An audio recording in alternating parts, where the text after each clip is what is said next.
Kita akan menyanyikan lagu nomor 13, Nak Mulia Nama Tuhan. Juru Selamat Kau Kupuji.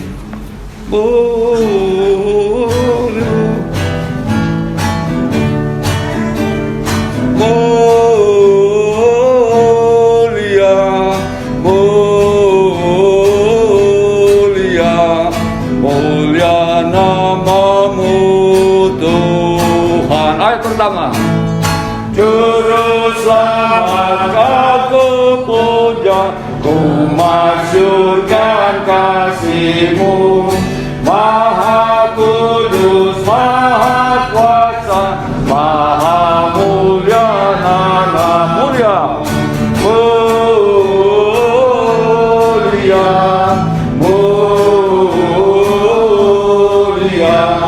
Mulia namamu Tuhan.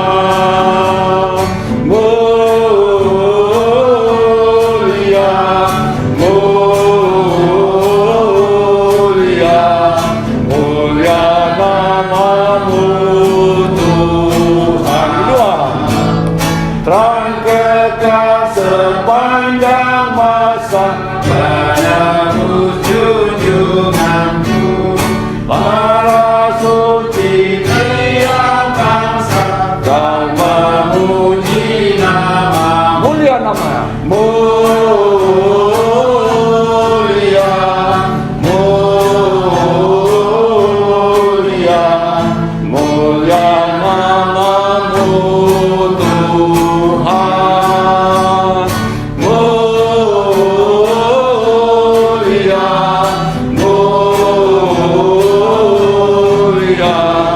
mulia namamu Tuhan. Tiga.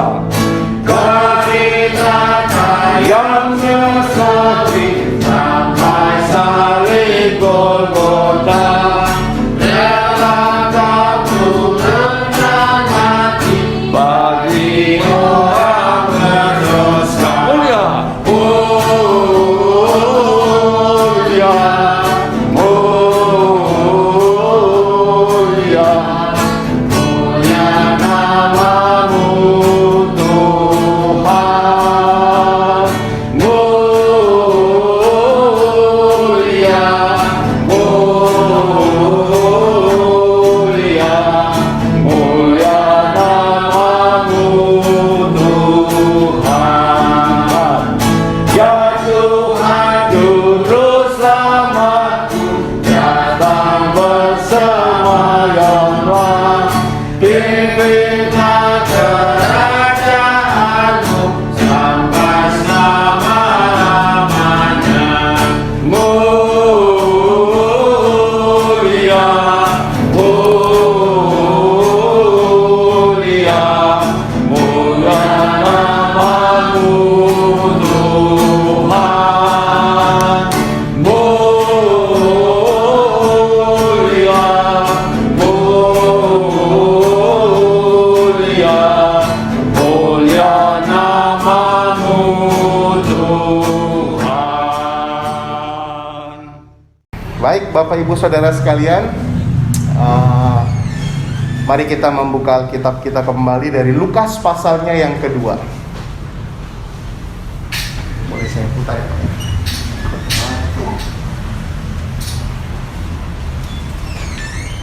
Injil Lukas pasal 2. Injil Lukas pasal 2 yang tadi sudah dibacakan bersama, ayat 8 sampai dengan ayatnya yang ke-20. Injil Lukas pasal 2 ayat 8 sampai dengan ayat 20. Saya akan membacakan untuk kita, tolong ikuti dalam hati, demikianlah firman Tuhan. Di daerah itu ada gembala-gembala yang tinggal di padang menjaga kawanan ternak mereka pada waktu malam. Tiba-tiba berdirilah seorang malaikat Tuhan di dekat mereka dan kemuliaan Tuhan bersinar meliputi mereka dan mereka sangat ketakutan. Lalu kata malaikat itu kepada mereka, "Jangan takut, sebab sesungguhnya Aku memberitakan kepadamu kesukaan besar untuk seluruh bangsa. Hari ini telah lahir bagimu juru selamat, yaitu Kristus Tuhan di kota Daud. Dan inilah tandanya bagimu. Kamu akan menjumpai seorang bayi dibungkus dengan lampin dan terbaring di dalam palungan. Dan tiba-tiba tampaklah bersama-sama dengan malaikat itu sejumlah besar bala tentara sorga yang memuji Allah, katanya, kemuliaan bagi Allah di tempat yang maha tinggi, dan damai sejahtera di bumi di antara manusia yang berkenan kepadanya. Setelah malaikat-malaikat itu meninggalkan mereka dan kembali ke sorga, gembala-gembala itu berkata seorang kepada yang lain, marilah kita pergi ke Betlehem untuk melihat apa yang terjadi di sana, seperti yang diberitahukan Tuhan kepada kita. Lalu mereka cepat-cepat berangkat dan menjumpai Maria dan Yusuf dan bayi itu yang sedang berbaring di dalam palungan. Dan ketika mereka melihatnya, mereka memberitahukan apa yang telah dikatakan kepada mereka tentang anak itu. Dan semua orang yang mendengarnya heran tentang apa yang dikatakan gembala-gembala itu kepada mereka. Tetapi Maria menyimpan segala perkara itu di dalam hatinya dan merenungkannya. Maka kembalilah gembala-gembala itu sambil memuji dan memuliakan Allah karena segala sesuatu yang mereka dengar dan mereka lihat. Semuanya sesuai dengan apa yang telah dikatakan kepada mereka. Bapak, Ibu, Saudaraku, mari kita berdoa kembali. Mari kita bersatu hati dalam doa, kita berdoa.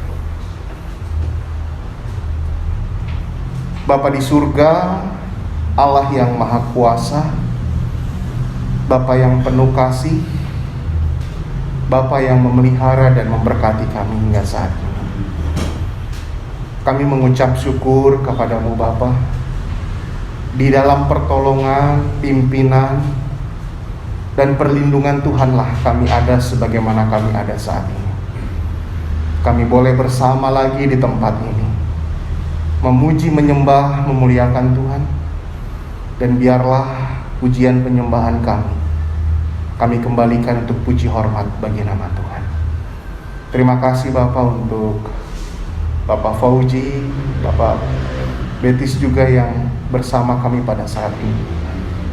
Biarlah ibadah, khususnya firman Tuhan saat ini, menjadi berkat bagi kami semuanya.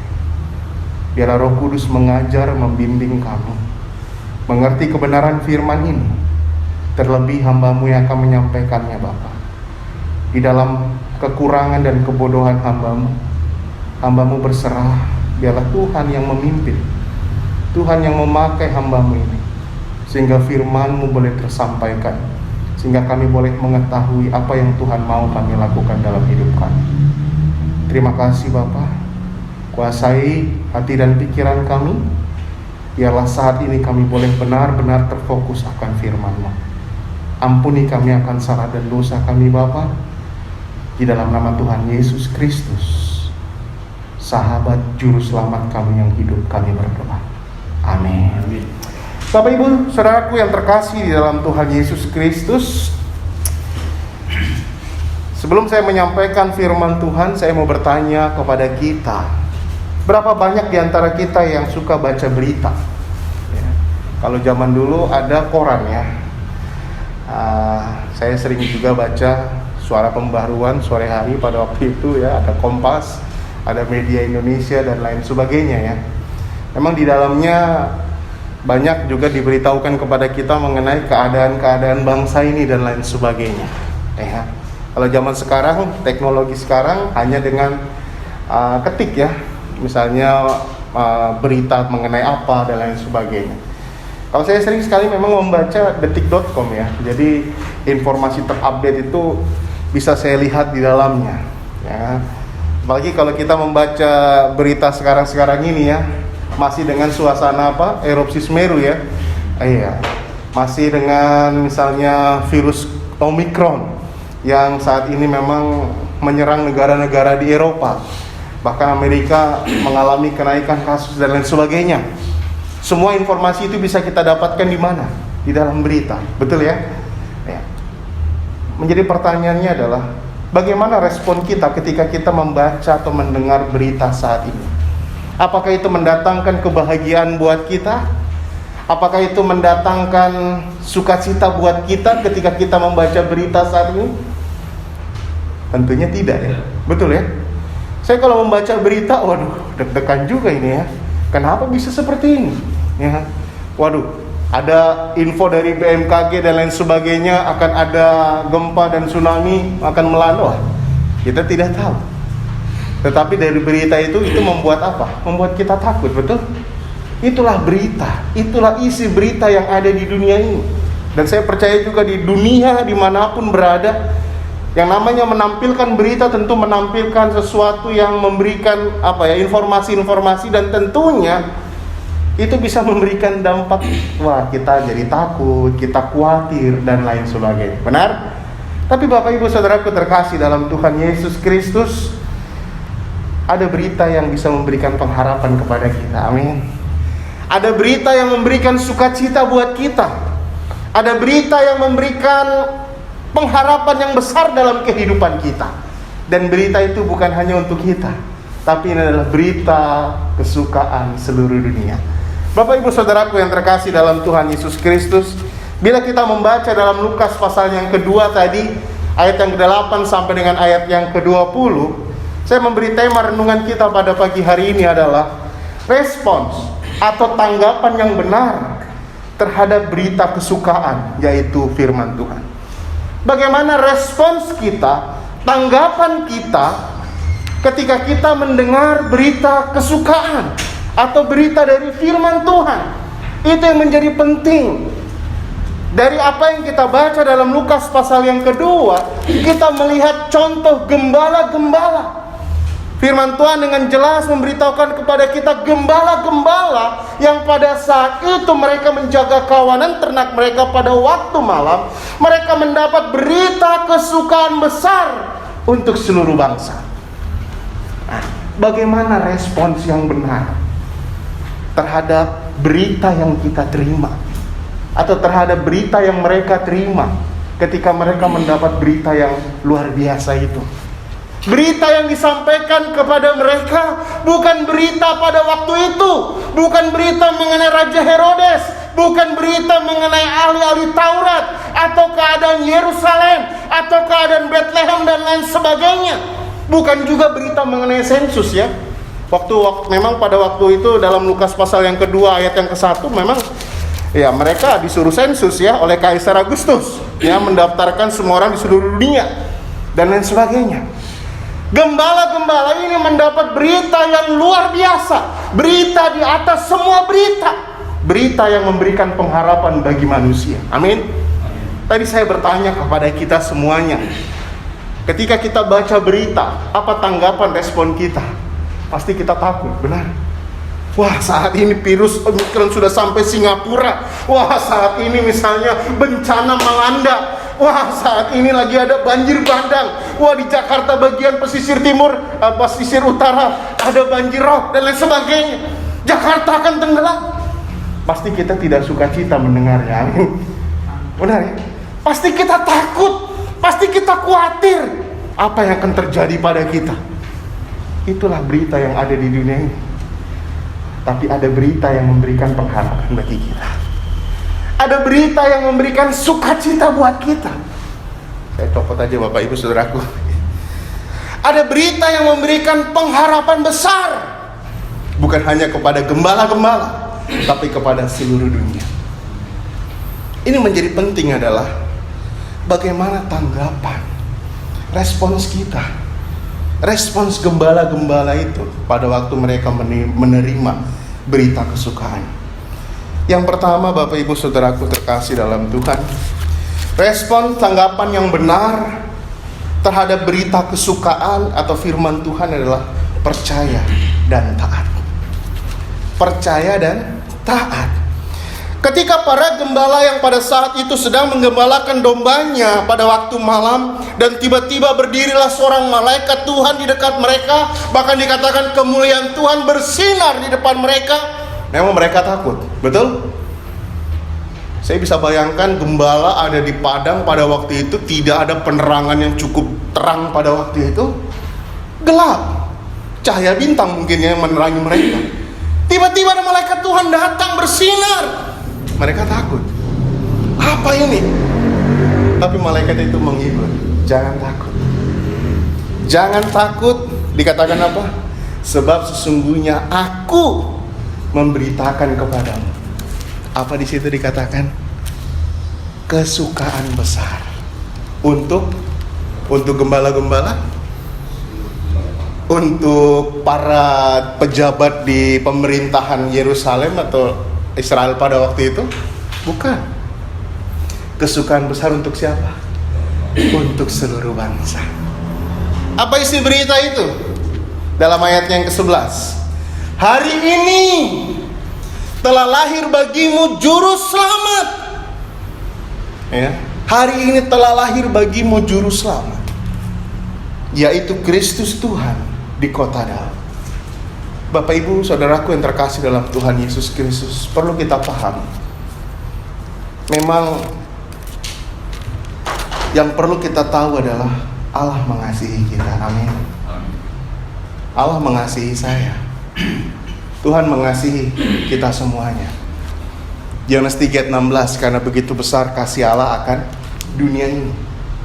Karena begitu besar kasih Allah akan dunia. Maksud dari dunia itu bukan dunia yang bentuknya secara bulat. Tuhan menciptakan bumi yang begitu bulat, Tuhan mengasihi bumi itu, bukan. Maksudnya adalah orang-orang yang ada di dalam dunia. Orang-orang yang terhilang. Orang-orang yang telah jatuh dalam dosa. Orang-orang yang telah berdosa. Dalam Roma 3:23, karena semua orang telah berbuat dosa dan telah kehilangan kemuliaan Allah. Kita tahu upah dosa ialah maut dalam Roma 6:23. Kalau tanpa kasih Tuhan, kita tidak akan diselamatkan Tuhan. Karena apa? Manusia tidak bisa memperbaiki dirinya, atau manusia tidak dapat menjembatani dirinya untuk menyelamatkan dirinya. Harus ada pengorbanan Tuhan. Dan Tuhan datang ke dalam dunia. Dasarnya apa? Kasih. Karena begitu besar kasih Allah akan dunia ini, sehingga Ia telah mengaruniakan anaknya yang tunggal, supaya setiap orang yang percaya kepadanya tidak binasa, melainkan beroleh hidup yang kekal. Dan berita itu disampaikan kepada para malaikat, para gembala yang pada waktu itu menjaga kawanan ternak mereka. Jangan takut, aku memberitakan kepadamu kesukaan besar untuk seluruh bangsa. Bukan hanya bangsa Israel, bukan hanya bangsa Amerika, bukan hanya bangsa Israel, Singapura dan sebagainya, tetapi seluruh dunia, seluruh bangsa. Aku memberitakan kepadamu kesukaan besar. Apa berita kesukaan besar itu? Hari ini telah lahir bagimu juru selamat, yaitu Kristus Tuhan di kota Daud. Kedatangan Tuhan Yesus Kristus memberikan pengharapan bagi manusia berdosa. Pengharapan yang dimaksud adalah pengharapan akan keselamatan. Yesus datang menjadi juru selamat buat kita. Ada dikatakan di sini adalah juru selamat. Ya. Juru masak. Tukang masak. Kalau saya parkir di Indomart, di Alfamart, di swalayan di mana ada juru parkir. Jadi tugasnya apa? Memarkirkan kendaraan, betul ya? Juru ketik, tukang mengetik, juru selamat. Dialah yang memang spesialis menyelamatkan. Hari ini telah lahir bagimu siapa? Juru selamat. Yaitu siapa dikatakan? Kristus Tuhan di kota Daud. Dalam ayat 12, dan inilah tandanya bagimu, kamu akan menjumpai seorang bayi dibungkus dengan lampin dan terbaring di dalam palungan. Jadi diberitahukan dengan jelas bahwa hak kelahiran juru selamat itu tandanya ada. Ya, kamu akan menjumpai seorang bayi dibungkus dengan lampin. Memang saya percaya juga ya, bahwa yang lahir pada waktu itu bukan hanya bayi Yesus saja, pasti ada bayi-bayi juga yang lahir pada saat itu. Tetapi untuk membedakan mana yang lahir pada saat itu adalah juru selamat, ini tandanya. Malaikat memberitahukan bahwa kamu akan menjumpai seorang bayi dibungkus dengan lampin terbaring di dalam palungan. Nah, Bapak Ibu Saudaraku yang terkasih dalam Tuhan Yesus, berita ini disampaikan oleh oleh malaikat Tuhan kepada para gembala. Dan ini berita yang sangat besar, berita kesukaan besar untuk seluruh dunia. Tapi kita mau melihat bagaimana respons, tanggapan dari para gembala ketika menerima berita itu. Mereka percaya, mereka taat. Mari kita melihat di dalam ayatnya yang ke-15. Setelah malaikat-malaikat itu meninggalkan mereka dan kembali ke surga, gembala-gembala itu berkata seorang kepada yang lain. Apa dikatakan? Marilah kita pergi ke Bethlehem untuk melihat apa yang terjadi di sana, seperti yang diberitahukan Tuhan kepada kita. Ayat 16. Lalu mereka cepat-cepat. Artinya mereka nggak lama-lama ya. Mereka nggak lelet ya. Mereka cepat-cepat. Jadi Bapak Ibu Saudaraku terkasih dalam Tuhan, gembala-gembala ini mereka percaya akan apa yang disampaikan malaikat Tuhan itu mengenai berita kesukaan besar itu. Dan mereka taat. Mereka pergi, mereka mencari, menjumpai juru selamat yang baru lahir itu. Ketika saya memang membaca ini, saya merenungkan dan saya memang mendapat pelajaran juga ya. Pada zaman dulu Bapak Ibu Saudaraku, gembala itu bukan orang-orang yang dipandang terhormat ya. Mereka orang-orang hina. Mereka orang-orang ya di bawah garis. Ya, kalau status sosial kan ada garis tingkat menengah, tingkat atas, tingkat bawah. Mereka orang-orang golongan di bawah garis kemiskinan. Mereka hanya pekerjaan mereka hanya bertemu dengan ternak saja. Jadi orang memandang hina. Tidak pernah suara mereka didengar ketika mereka memberikan suara. Tetapi berita itu pertama kali datang kepada siapa? Para gembala. Apa artinya? Tuhan tidak pandang status sosial kita. Tuhan mengasihi siapapun. Kita orang hebat, kita orang di bawah, kita status sosialnya tidak hebat, Tuhan mengasihi. Amin. Yesus datang bukan dari kalangan orang pejabat, bukan datang dari golongan raja, tapi dia disebut anak tukang kayu. Ya, lahir di kandang. Namanya raja harusnya lahirnya di mana? Di istana. Ya. Makanya ketika Raja Herodes mendengar ucapan dari orang Majus, dia terkejut. Hah? Raja yang baru lahir, sedangkan saya raja di sini. Ya. Di mana raja itu? Tapi kita melihat Bapak Ibu Saudara, jangan kita berkecil hati. Siapapun kita, bagaimanapun keadaan kita, Tuhan mengasihi kita. Amin. Tuhan mengasihi kita. Gembala-gembala yang pada saat itu dipandang hina, mereka tidak punya kehebatan apapun, tapi berita itu kepada mereka. Amin. Tuhan bisa memakai siapapun dan memakai apapun untuk menyampaikan beritanya. Ya, kita buka dulu 1 Korintus pasalnya yang ke-1.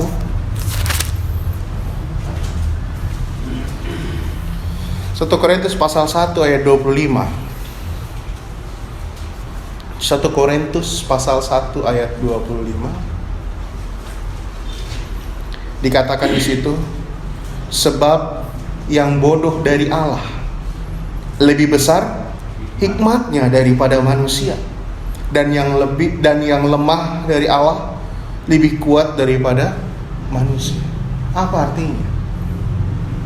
Jangan kita pikir, wah ini orang ini nggak ada harganya, orang ini orang apa ini, nggak perlu. Tidak. Berita Injil, berita kesukaan besar harus diberitakan kepada semua makhluk. Amin. Kenapa Tuhan memanggil para murid mayoritas nelayan? Karena Tuhan mau pakai seperti itu. Yang bodoh bagi manusia dipakai Allah lebih berhikmat, ya. Makanya dalam Kisah Rasul pasal 4 ketika Petrus dan Yohanes ada di hadapan mahkamah agama ya, mereka bingung. Mereka mengenal keduanya orang biasa yang tidak terpelajar. Tapi bagaimana mereka bisa berbicara dengan hikmat? Karena Tuhan memakai kehidupan mereka. Siapapun kita, apapun pekerjaan kita, atau bagaimanapun status sosial kita, keluarga kita, Tuhan bisa memakai kita. Tuhan bisa mengubah hidup kita. Amin. Tuhan bisa mengubah. Asalkan apa? Asalkan kita percaya dan taat. Para gembala ini mereka percaya berita yang disampaikan oleh malaikat Tuhan. Bahkan mereka mengatakan berita itu dari siapa? Dari Tuhan ya. Makanya di dalam ayatnya yang ke-15 dikatakan seperti yang diberitahukan Tuhan kepada siapa? Kepada kita. Tetapi mereka percaya dan mereka taat. Mereka tidak lama-lama ya. Nanti aja, itu mungkin mimpi kali kita ya di siang malam. Mereka nggak bilang begitu. Bisa aja itu halusinasi kita ya, seakan-akan kita dibawa, udah nggak usah. Tidak. Mereka percaya berita itu penting, dan taat. Percaya dan taat. Percaya saja kalau tidak ada ketaatan sia-sia. Percaya dan taat. Dalam firman Tuhan sepanjang yang kita baca, orang yang percaya dan taat kepada firman Tuhan pasti diberkati Tuhan. Amin. Abraham disuruh keluar. Pergilah dari tempat engkau berada ke tempat yang akan kutunjukkan kepadamu. Abraham gak tahu Tuhan di mana tempat itu, tapi dia percaya, dia taat, dia pergi. Dan Tuhan memberkati Abraham. Banyak dalam firman Tuhan orang yang percaya dan taat itu diberkati Tuhan. Salah satunya kalau kita percaya kepada Tuhan Juru Selamat dan kita taat mau menerima Dia sebagai Juru Selamat, kita memiliki hidup yang kekal. Amin ya.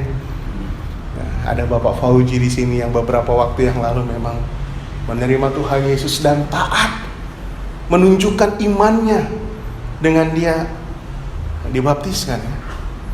Itu salah satu kesaksian di hadapan jemaat bahwa benar menerima Tuhan Yesus dan mau taat. Ada berkatnya, ada sukacita tersendiri. Sama seperti sida-sida ketika mereka bertemu dengan Filipus ya. Oh, di situ ada air, apa halangannya jika aku dibaptis? Jika Tuhan percaya dengan segenap hati, boleh.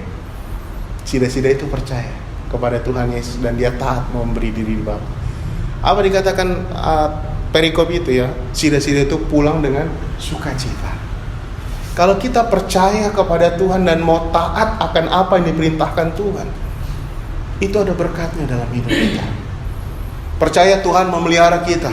Kita percaya bahwa berkat semua datang dari Tuhan. Mari kita kembalikan melalui perpuluhan kita, melalui janji iman kita, persembahan kita.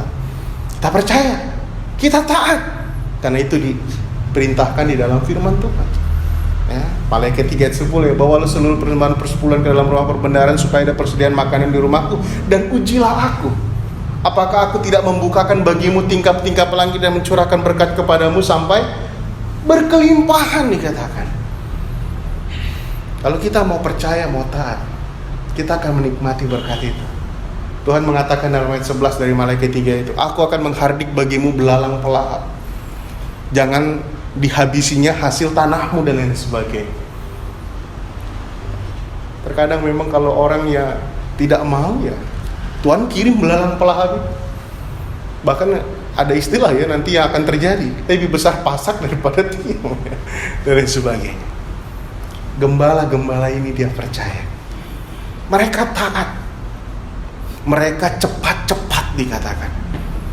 Namanya cepat-cepat berarti kan tidak lama-lama ya, tidak menunda. Kita tunggulah 1 jam lagi, atau kita tunggu terang baru kita jalan. Tidak. Tapi mereka dengan segera. Bapak ibu saudaraku yang terkasih dalam Tuhan Yesus, kalau kita percaya dan taat akan berita yang disampaikan kepada kita, berita firman Tuhan, itu kita memiliki respon yang benar ya. Mungkin Bapak Fauji masih ingat Waktu hari Kamis kemarin firman Tuhan ini disampaikan, setiap orang yang mendengar perkataanku dan melakukannya, ya sama seperti orang yang bijaksana yang mendirikan rumahnya di atas batu. Tapi mendengar tidak melakukannya seperti orang apa? Orang bodoh mendirikan rumahnya di atas pasir. Dua-dua ada tantangan. Datang hujan, banjir melanda. Cuma kan hasil dari orang yang mendengar dan melakukan dengan orang yang tidak melakukan ada hasilnya. Orang yang bijaksana itu tetap berdiri rumahnya. Orang yang bodoh hancur, bahkan hebat kerusakannya. Mari kita mendasarkan hidup kita pada firman Tuhan. Seberapa banyak firman Tuhan yang kita sudah dengar, mari kita yakini, percayai, dan kita taati, agar kita mendapatkan berkat juga dari Tuhan. Selanjutnya Bapak Ibu Saudaraku yang terkasih dalam Tuhan, respons yang benar terhadap berita kesukaan yaitu firman Tuhan. Yang pertama, percaya dan taat. Dan yang kedua, bagaimana respon tanggapan yang benar terhadap berita atau berita kesukaan yaitu firman Tuhan. Tanggapan yang benar adalah bersaksi atas apa yang telah diterima. Mari kita kembali Lukas pasal yang kedua ayat 17. Kembali kepada Lukas pasal 2 tadi ayat 17. Dan ketika mereka melihatnya, melihat siapa ini? Melihat kota Bethlehem? Melihat kandang? Atau melihat apa ini? Melihat Yesus. Dan ketika mereka melihatnya, mereka memberitahukan apa yang telah dikatakan kepada mereka tentang anak itu. Ayat 18. Dan semua orang yang mendengarnya heran tentang apa yang dikatakan siapa? Gembala-gembala itu kepada siapa? Kepada mereka. Jadi respons tanggapan yang benar terhadap berita kesukaan yang sudah disampaikan adalah apa? Bersaksi. Saya sudah menjadi anak Tuhan. Saksikan hidupmu. Ya. Saksi di mana saja, saksi di mana saja, bila ku mengembara ke seluruh dunia, saksi di mana saja. Ketika kita sudah menerima anugerah keselamatan dari Tuhan, mari kita saksikan hidup itu. Mari kita saksikan. Makanya Kisah 1 ayat 8. Tetapi kamu akan menerima kuasa kalau Roh Kudus turun ke atas kamu, dan kamu akan menjadi saksiku, dikatakan. Kita ini saksi Tuhan. Ya, menjadi saksiku di Yerusalem, di seluruh Yudea dan Samaria, dan sampai ke ujung bumi. Bapak Ibu, kalau kita mau melihat bagaimana permulaan jemaat memulai, bacalah Kisah Para Rasul, di mana orang-orang percaya bersaksi tentang Yesus Kristus yang telah memberikan pengharapan. Ya. Malaikat memberitahukan ada berita kesukaan besar, bahwa ada juru selamat yang sudah datang ke dalam dunia. Gembala itu menyaksikan bahwa inilah juru selamat. Inilah bayi atau anak itu yang diberitahukan malaikat Tuhan kepada kami. Juru selamat sudah lahir. Kita bersyukur Tuhan sudah datang ke dalam dunia ini. Amin.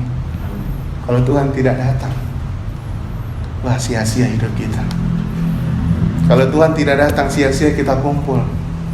Kalau Tuhan tidak datang, sia-sia kita nyanyi. Tapi karena Tuhan sudah datang ke dalam dunia ini, melaksanakan misi agung, yaitu misi penyelamatan. Untuk apa sih Yesus datang? Dia datang untuk mati, menebus dosa manusia. Tapi Yesus tidak mati selamanya. Dia dikubur dan bangkit, hidup kembali. Dia menang atas maut. Dan dia naik ke surga. Dia mengatakan apa? Aku menyediakan tempat bagimu. Dalam Yohanes pasal 14. Janganlah gelisah hatimu, percayalah kepada Allah, percayalah juga kepada aku. Sebab aku pergi ke sana menyediakan tempat bagimu. Dan aku akan datang kembali membawa kamu ke tempatku, supaya di tempat di mana aku berada, kamu pun berada. Yohanes 14 ayat 6, kata Yesus, akulah jalan, kebenaran, dan hidup. Tidak ada seorang pun yang bisa datang kepada Bapa kalau tidak melalui aku. Bapak Ibu, Mari kita bersaksi bahwa Yesus juru selamat. Mari kita buka dulu Kisah Para Rasul pasal yang keempat. Kisah Para Rasul pasalnya yang keempat.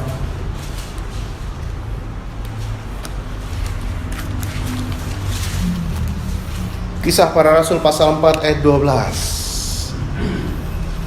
Kisah Para Rasul pasal 4 ayat 12 dikatakan di sini, dan keselamatan tidak ada di dalam siapapun juga selain di dalam Dia. Siapa Dia di sini? Yesus. Konteksnya ayat 11. Yesus adalah batu yang dibuang oleh tukang-tukang bangunan, yaitu kamu sendiri. Namun Ia telah menjadi batu penjuru. Itu konteks dekat. Dia itu siapa? Dengan jelas firman Tuhan mengatakan Dia itu Yesus. Keselamatan tidak ada di dalam siapapun juga selain di dalam Yesus.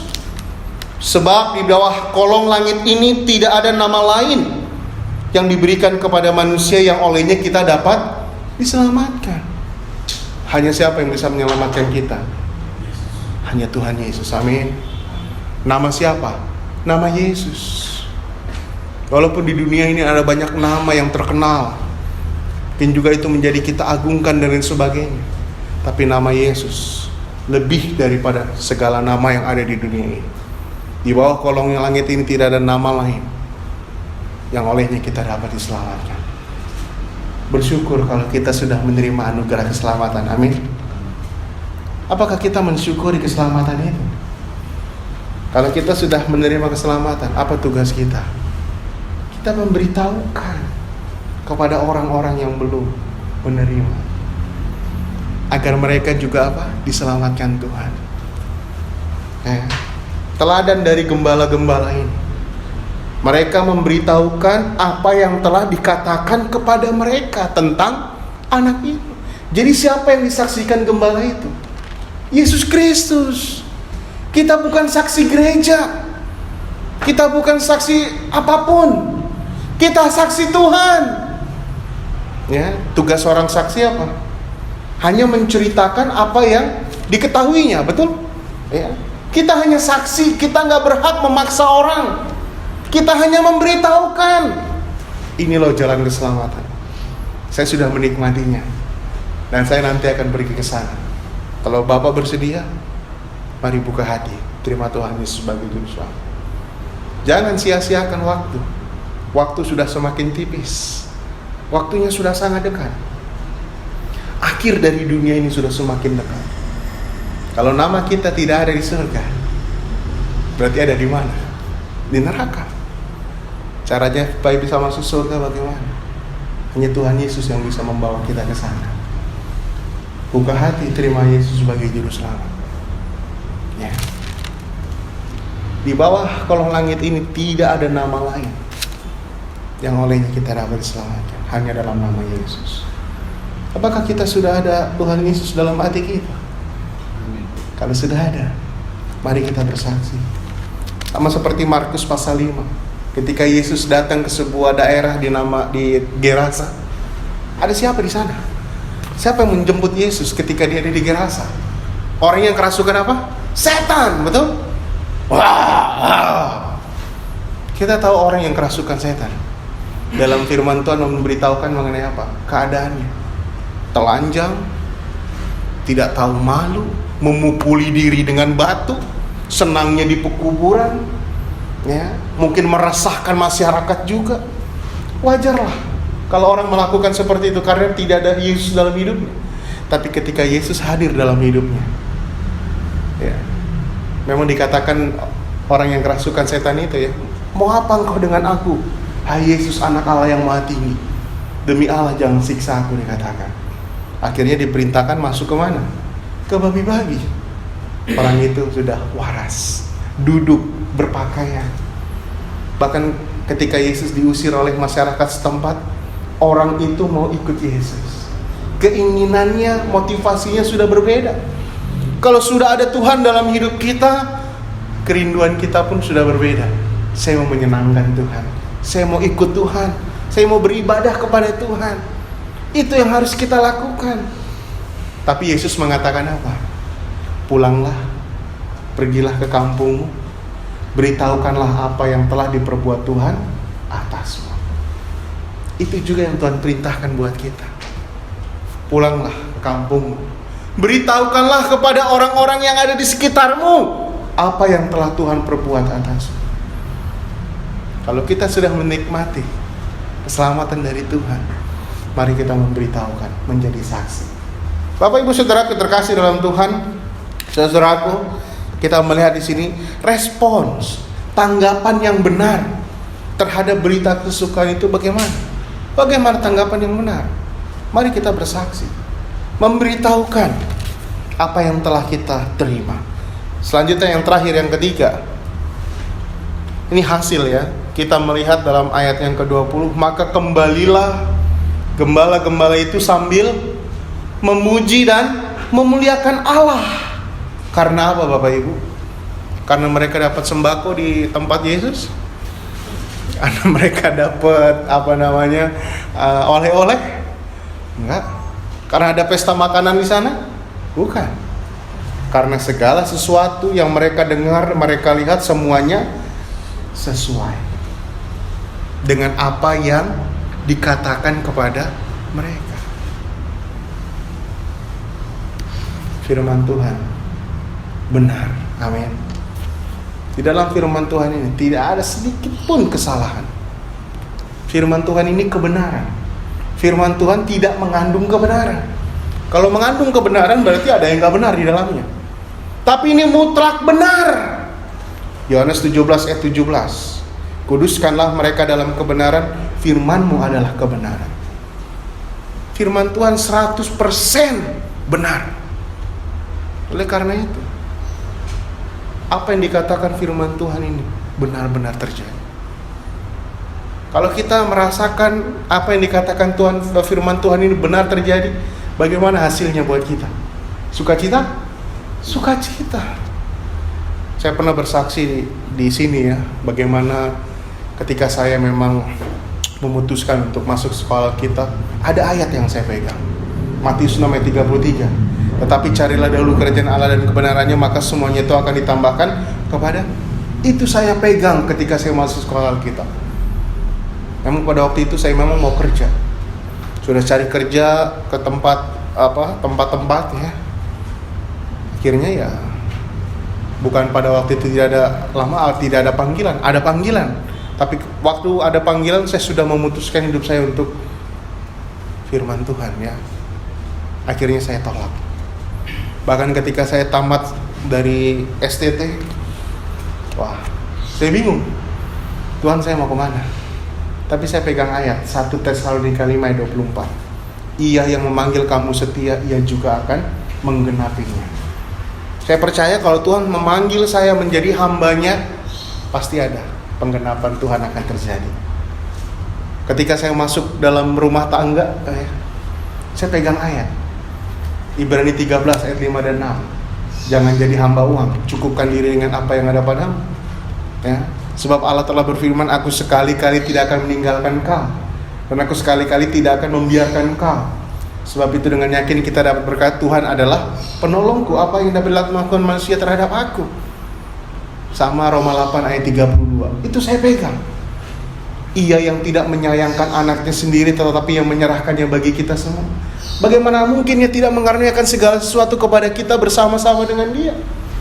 Kalau hidup kekal saja sudah diberikan buat saya, kalau surga saja sudah diberikan buat saya, masa hidup sehari-hari saya nggak diberikan? Burung saja dipelihara Tuhan, bunga saja didandani Tuhan. Masa saya anak Tuhan, saya anak raja.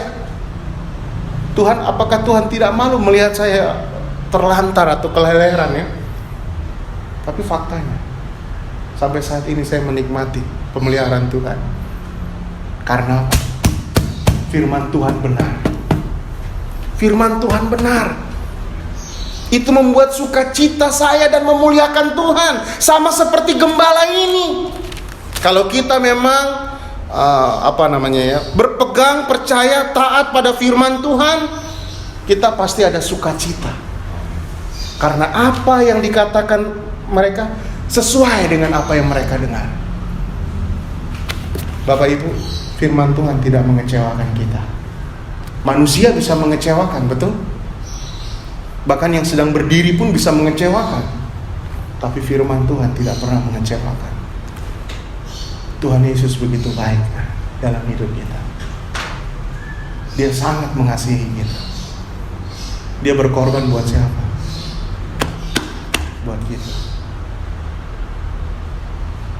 Ini berita kesukaan buat siapa? Buat seluruh dunia. Bukan hanya buat orang Yahudi, bukan hanya buat orang Kristen saja, bukan hanya buat orang Batak saja atau orang Jawa atau orang siapapun.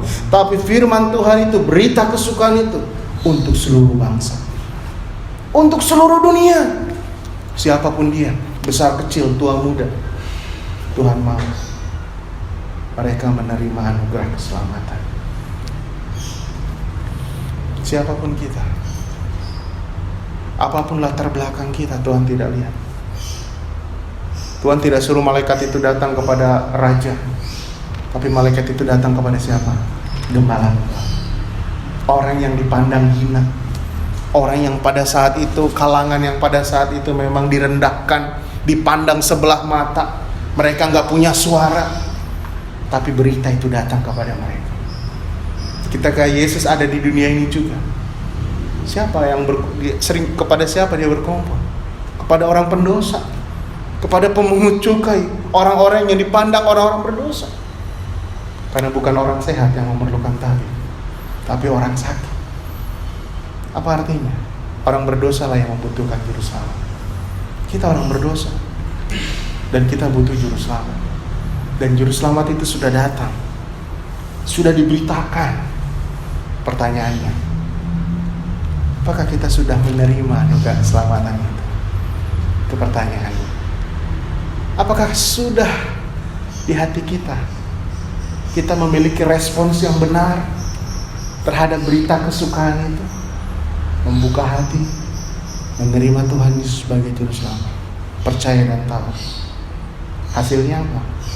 Kita akan diselamatkan Tuhan. Kita tidak akan dihukum, tapi kita akan bersama-sama dengan Tuhan. Bapak saudara-saudara yang terkasih dalam Tuhan Yesus Kristus, demikianlah kita melihat respon tanggapan yang benar dari para gembala ketika mereka mendengar atau menerima berita kesukaan yang disampaikan malaikat Tuhan kepada mereka. Mereka tidak cuek, acuh tak acuh. Mereka dengan segera percaya, taat. Mereka bersaksi atas apa yang mereka terima. Dan yang terakhir, mereka punya sukacita yang besar.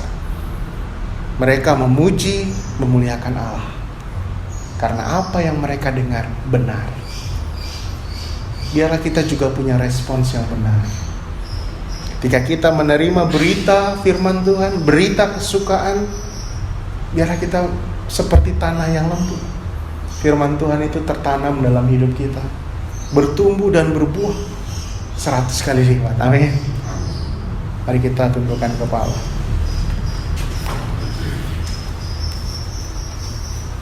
Kita berdoa. Bapak, terima kasih untuk saat ini kami boleh belajar dari para gembala yang dengan segera taat, percaya akan berita yang disampaikan kepada mereka pada waktu itu tentang kelahiran juru selamat.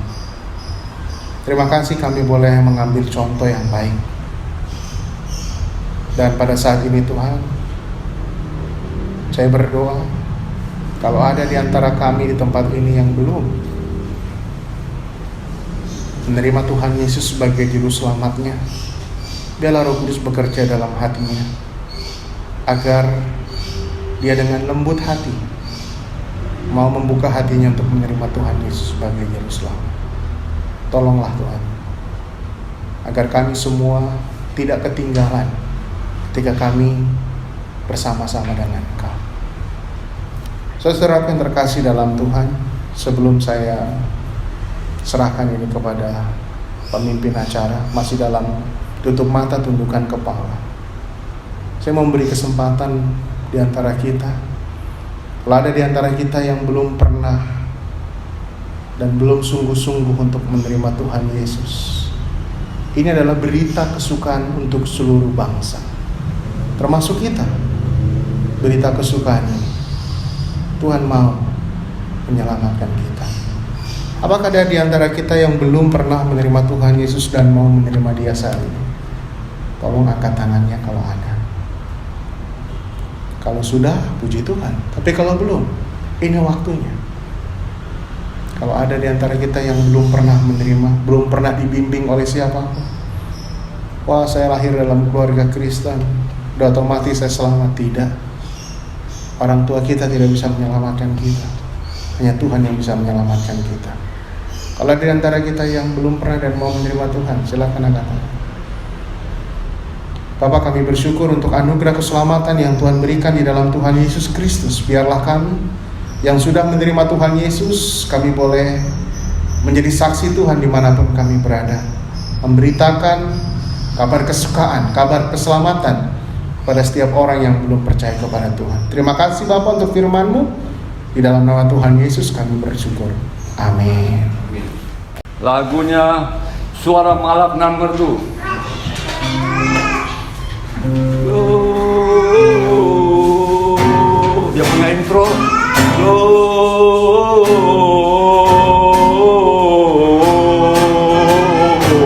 Gloria in excelsis Deo. Ayat pertama. Suara malak itu nyaring di malam tenang, langit bumi berpadu, berkumandang Gloria, Gloria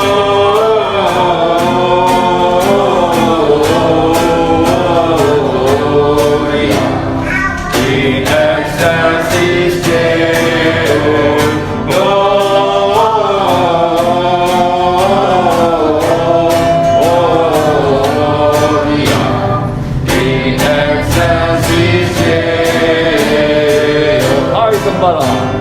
Hai Gembala, apakah kau nyanyikan tak henti,